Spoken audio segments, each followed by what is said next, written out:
Usually when people talk about the environment, the image that pops into your head is probably, I don't know, a polar bear on a melting ice cap, or maybe a protest sign. Yeah. It feels like a moral issue. Right. Or a purely biological one. It Right. feels like something for the activists.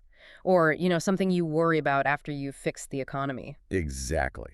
But today we are flipping that script completely. We're looking at the environment through the cold, hard lens of an economic ledger.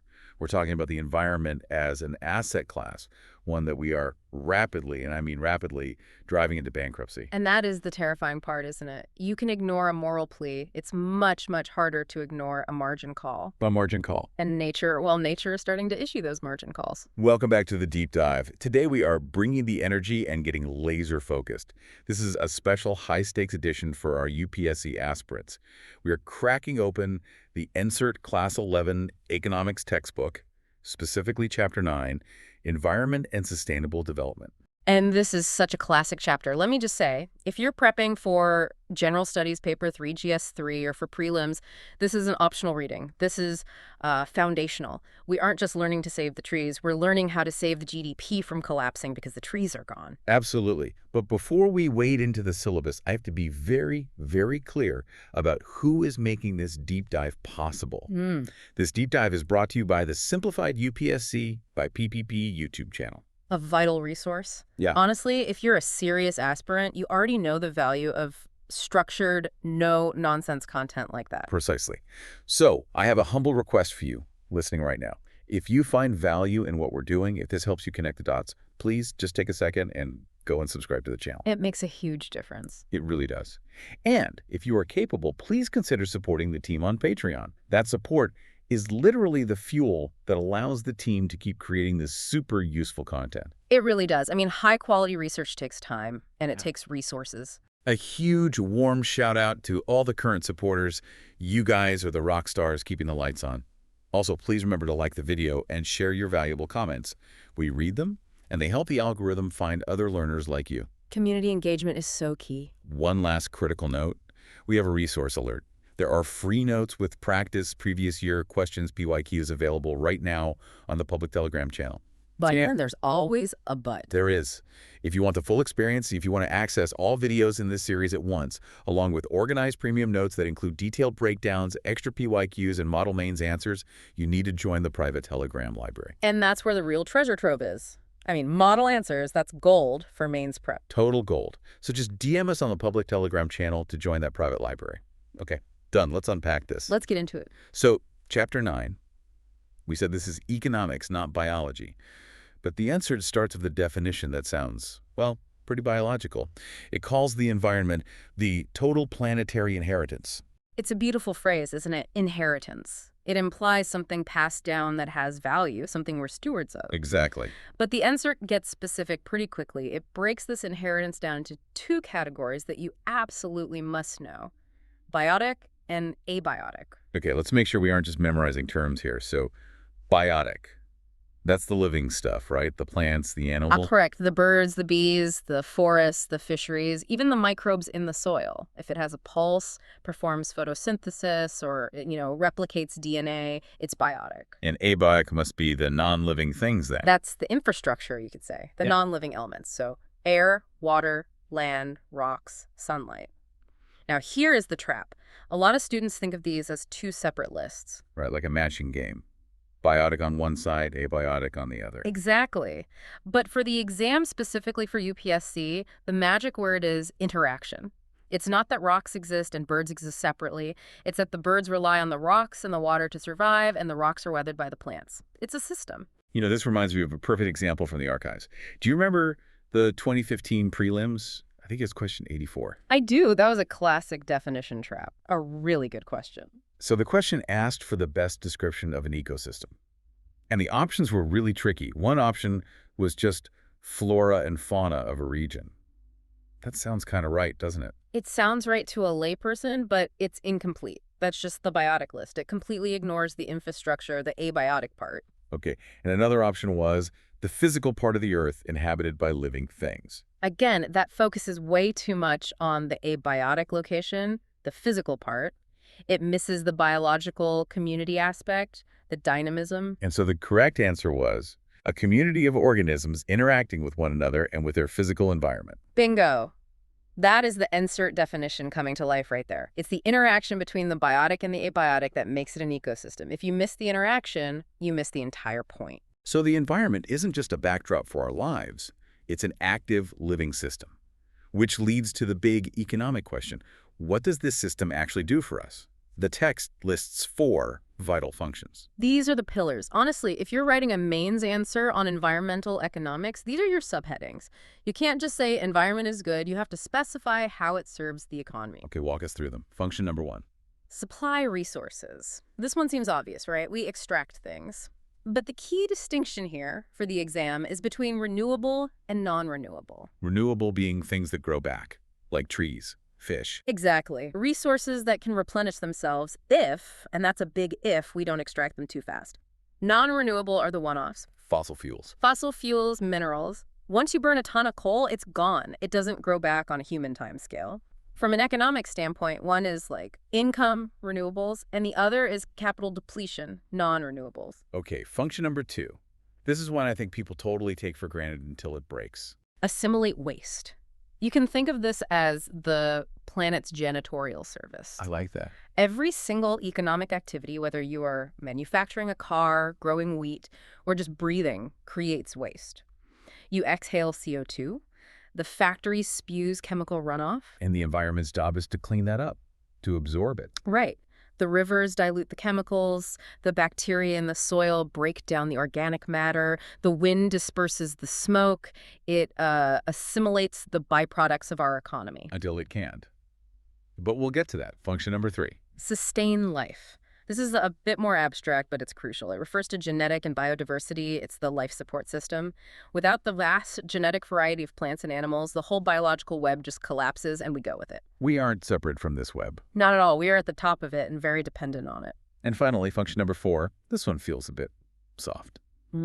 It does feel soft, but it has hard economic value. Trust me. Scenery, peace, a walk in a national park.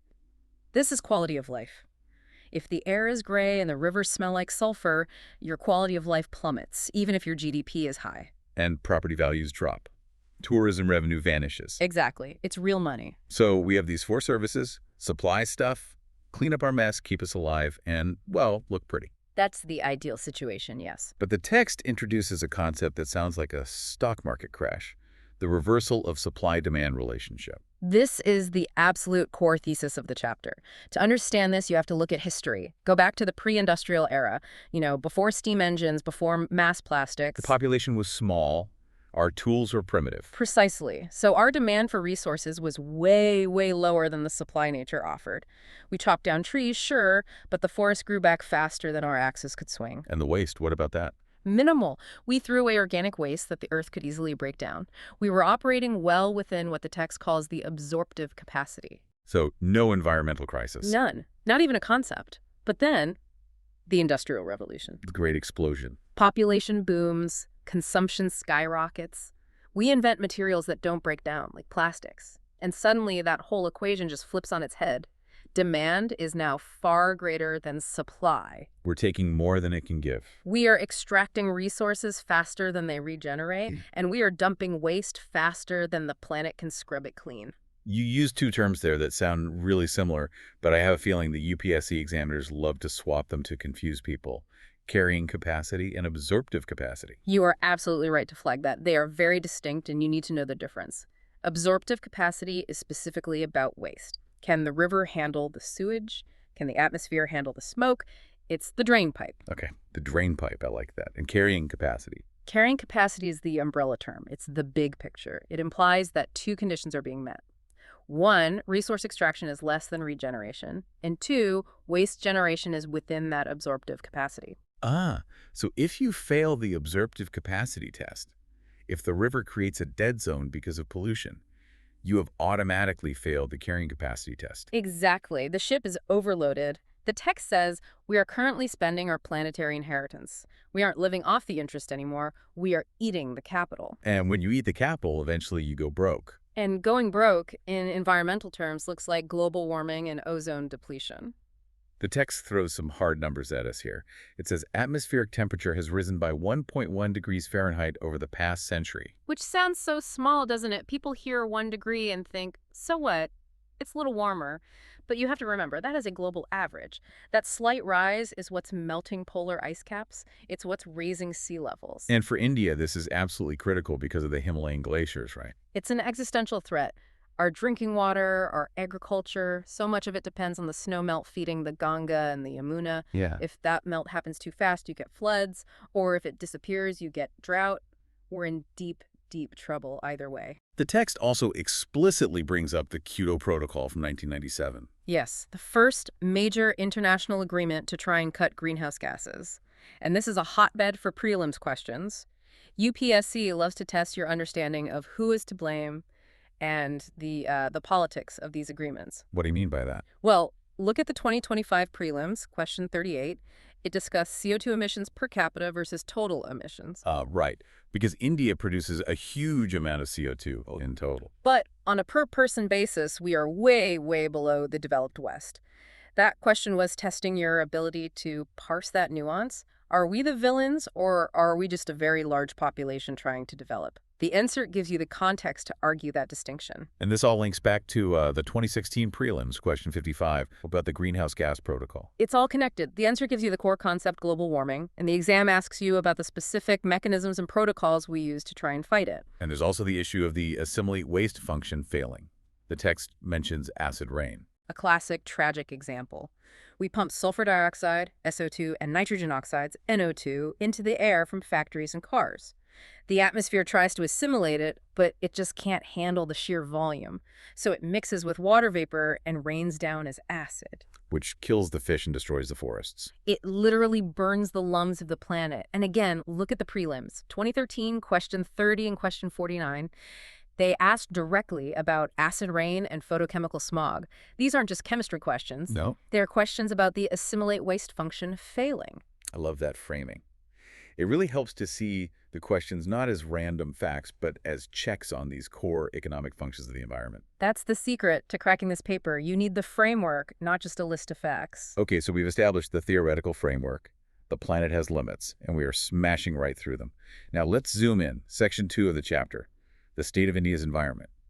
The text uses a phrase here that I think is perfect for a mains essay, the great dichotomy. It is a powerful concept, and it's so true for India.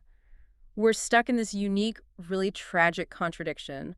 We have environmental degradation caused by poverty, and at the same time, environmental degradation caused by affluence. So we are burning the candle at both ends. Exactly. On one side, you have the degradation of necessity. If you are a rural family living in poverty, you cut down trees for firewood because you have to cook, you have to survive. Right. You overgraze your animals because you don't have enough land. You aren't trying to destroy the forest, you're just trying to make it to the next day. Right.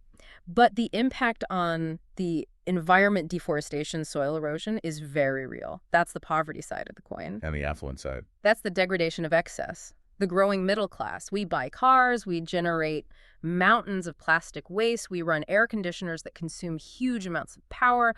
We are polluting because we are getting richer. And the tragedy, as the text points out, is that India should be an environmental paradise. We are so resource-rich. We have the assets. We have the black soil of the Deccan Plateau, perfect for cotton. We have the Indo-Gangetic Plains, arguably the most fertile farmland on Earth. We hold 20% of the world's iron ore reserves. But we are just mismanaging it. The text cites a stat that actually made me gasp when I read it. 70% of water in India is polluted.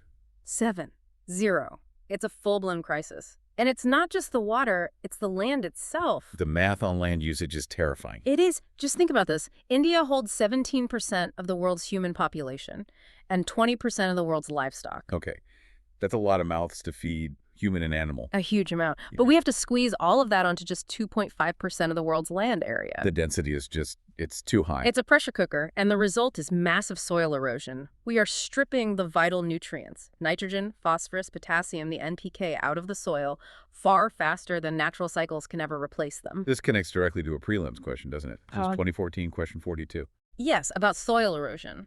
That question linked deforestation and tropical climate to soil degradation. And that's the perfect storm. You strip the forest cover, whether for firewood or for industry, and then our heavy tropical monsoon rains hit. And the topsoil just washes away. Gone. And all that NPK goes with it. We are literally washing our future food security out into the ocean. And then there's the air. The text brings up the CPCB, the Central Pollution Control Board. Established in 1974, a crucial body. Their job is to set the standards, to police the pollution, to provide technical assistance. But, they are fighting a tidal wave. The vehicle stats in the text explain why. It says motor vehicles in India went from 3 lakh in 1951 to 67 crore in 2003. That's not growth, that's an explosion. It's exponential. And here is the real kicker. Personal transport, your private cars and your two-wheelers, constitutes 80% of that vehicle air pollution. Wow, so it's not just the trucks and buses, it's us, it's the daily commuter. It's us. And this links perfectly to the mains. 2016 GS1 question 13.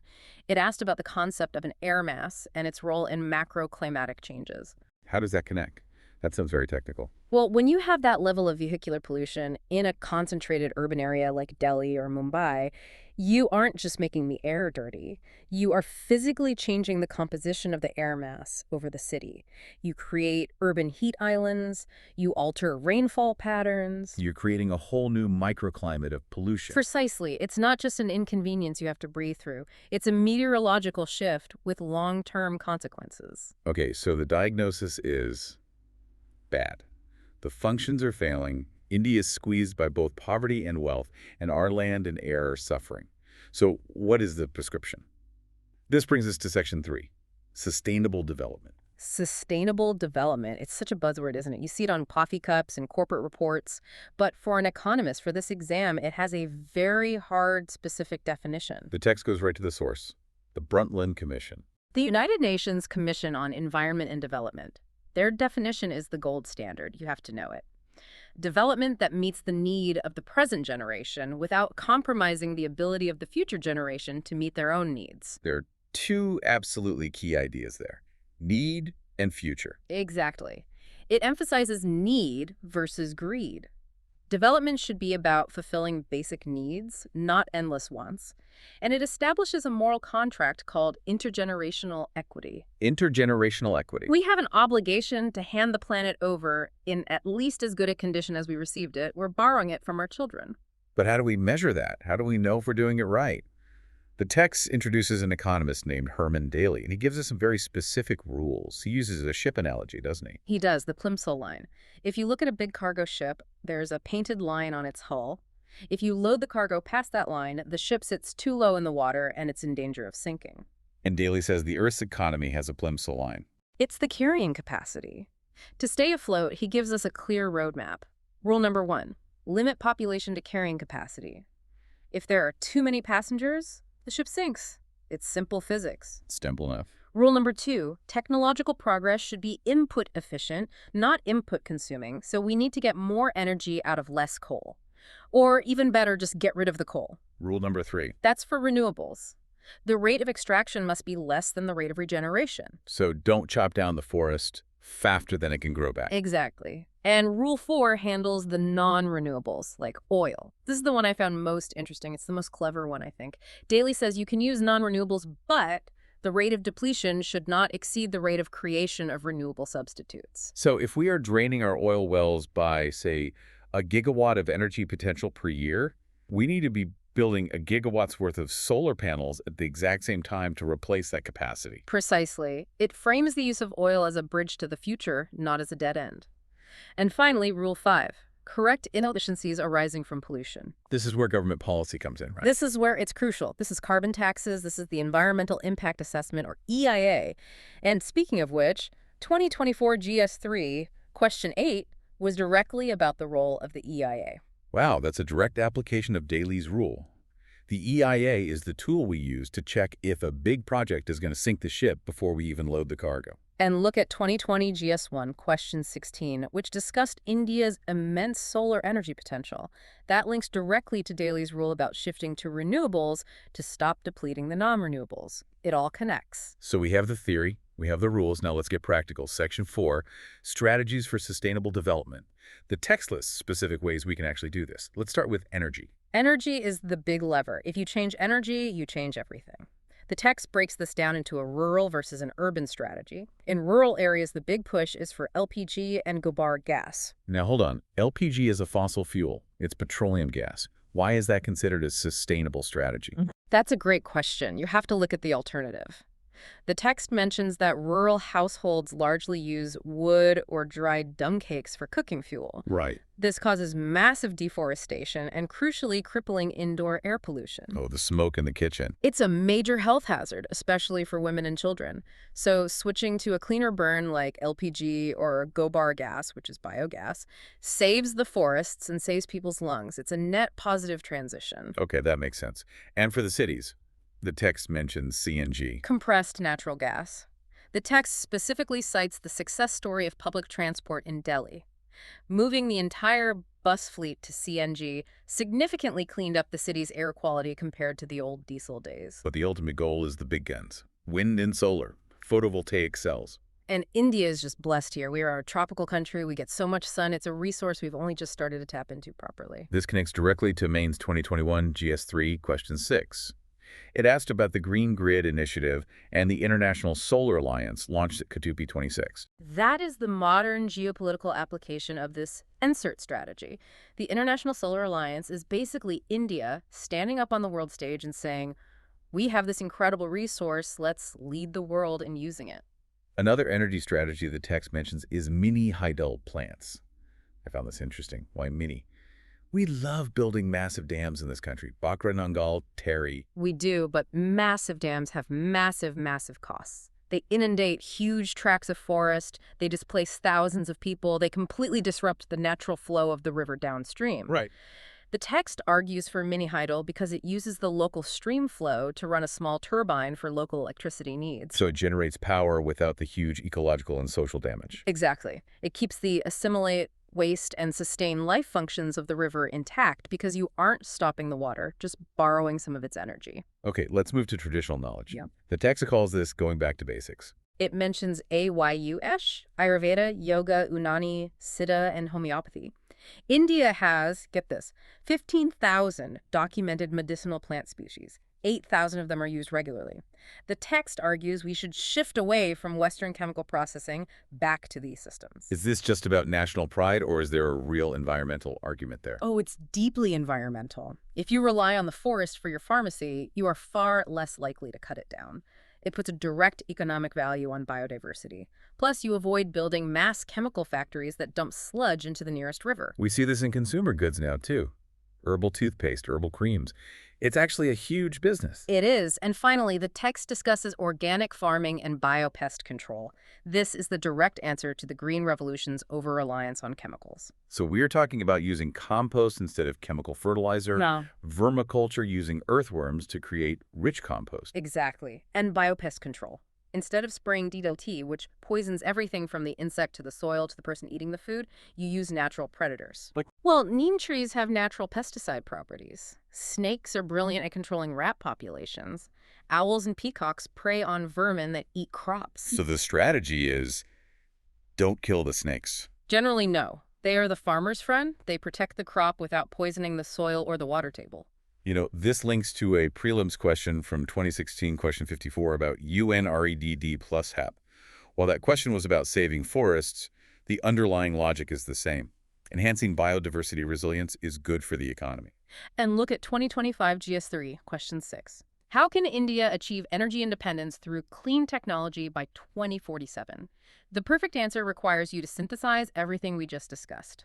Solar, wind, biomass from gobar gas, and maybe even the efficiency gains from using traditional, less resource-intensive practices. It really does all come together. Okay, let's wrap this up. We have covered a massive amount of ground today. We have. To recap, the environment isn't just a pretty background. It performs vital economic functions: supply, assimilate, sustain, and aesthetic.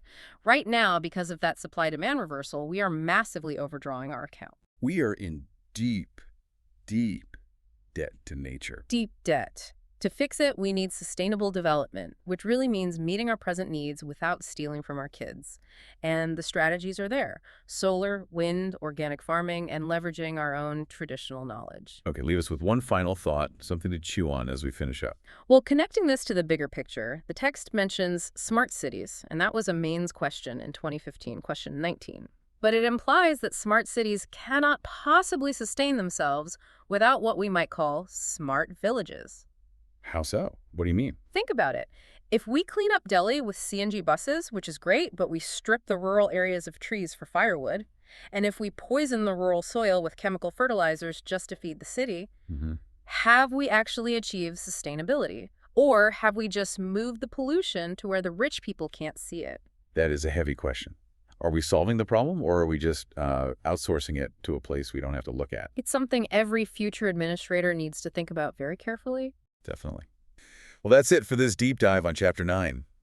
I hope your brain is buzzing as much as mine is. It's a critical topic. You can't ignore it. If you found this helpful, please subscribe to Simplified UPSC by PPP, and consider supporting us on Patreon so we can keep this content coming. A massive shout out to our amazing patrons. You guys are the real MVPs. Thank you all so much. Don't forget to like and comment. And remember, grab those free notes and practice PYQs on the Telegram public channel. And for the really serious aspirants who want that edge, DM us to join the private library for the premium organized notes and those invaluable model mains answers. It's absolutely worth it. See you in the next deep dive. Goodbye.